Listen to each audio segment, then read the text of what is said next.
ये छोटी सी motivational story Mahabharat का एक भाग है जिसमें भीम ने अपने बड़े भाई युधिष्ठिर को समय के महत्व के बारे में बताया है और वो चीज हम लोगों के लिए भी बहुत जरूरी है।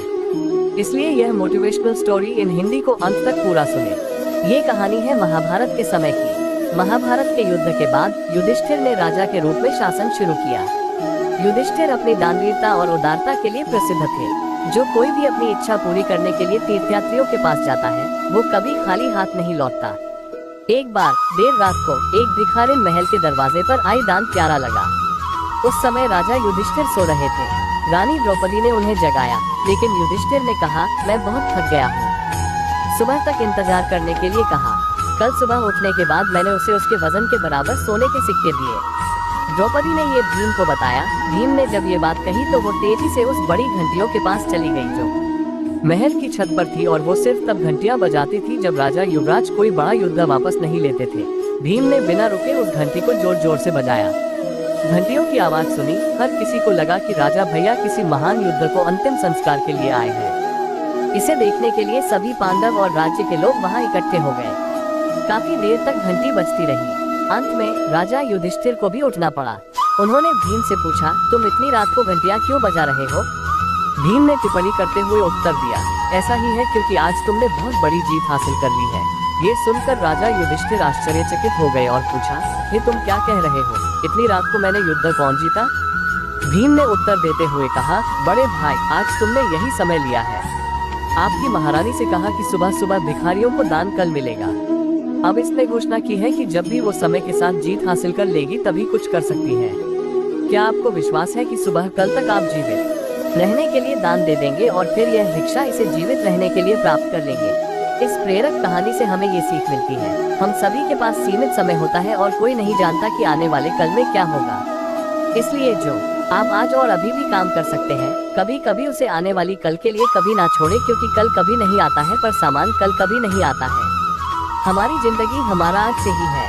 अगर जिंदगी को बेहतर तरीके से जीना है तो हमें आज में जीना चाहिए। कल क्या होगा इसके बारे में सोचकर आपने आज को खराब मत कीजिए। मुश्किल नहीं है कुछ दुनिया में तो थोड़ी हिम्मत तो कर। ख्वाब बदलेंगे हकीकत में तो थोड़ी कोशिश तो कर। सफलता एक दिन में नहीं मिलती, मगर ठान लो तो एक दिन जरूर मिलती है। अगर आप हारने से डर रहे हैं तो जीत की इच्छा कभी मत रखिए। क्या आपने कभी इस बात पर गौर किया है कि अवसर हमेशा कठिन परिस्थितियों में जन्म लेती हैं? खुद पर भरोसा और आत्मविश्वास बनाए रखिए, सारी कठिनाइयाँ अवसर में बदल जाएंगी। इतना काम करिए कि काम भी आपका काम देखकर थक जाए। पहले पड़ती थी बहुत सी बातों पर फर्क, अब किसी बात पर नहीं पड़ती। यदि मनुष्य कुछ सीखना चाहे तो उसकी प्रत्येक भूल कुछ न कुछ सीखा देती है। अवसर की प्रतीक्षा में मत बैठो, आज का अवसर ही सर्वोत्तम है। आप तब तक नहीं हार सकते जब तक आप कोशिश करना नहीं छोड़ देते। किसी को हरा देना बहुत ही आसान है, लेकिन किसी को जीतना बहुत ही मुश्किल।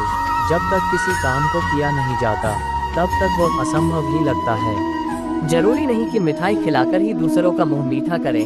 आप मीठा बोलकर भी लोगों को खुशियां दे सकते हैं। जिंदगी को खुश रहकर जियो, क्योंकि रोज शाम सिर्फ सूरज जी नहीं ढलता, आपकी अनमोल जिंदगी भी ढलती है। खुशी और गम एक दूसरे के समांतर चलते हैं। जब एक शांत होता है तो दूसरा भी शिथिल पड़ जाता है। लोगों को हमेशा छोटी छोटी चीजों में खुशियां ढूंढने चाहिए। उदासियों की वजह तो बहुत है जिंदगी में, पर बेवजह खुश रहने का मजा कुछ और है। मूर्ख व्यक्ति दूर दूर तक खुशी तलाशता, यानी बिना कुछ कर ही उसे पा लेता है। तुम कभी खुश नहीं रहोगे, तुम लगातार तलाशते रहोगे किस खुशी में है। तुम कभी नहीं जी पाओगे यदि तुम जीवन का अर्थ तलाशते रहोगे। खुशी की तलाश दुख के सबसे बड़े कारणों में से एक है। जब आप किसी काम की शुरुआत करें तो असफलता से मत डरें और उस काम को ना छोड़ें। जो लोग ईमानदारी से काम करते हैं वो सबसे प्रसन्न होते हैं। जो चाहा वो मिल जाना सफलता है।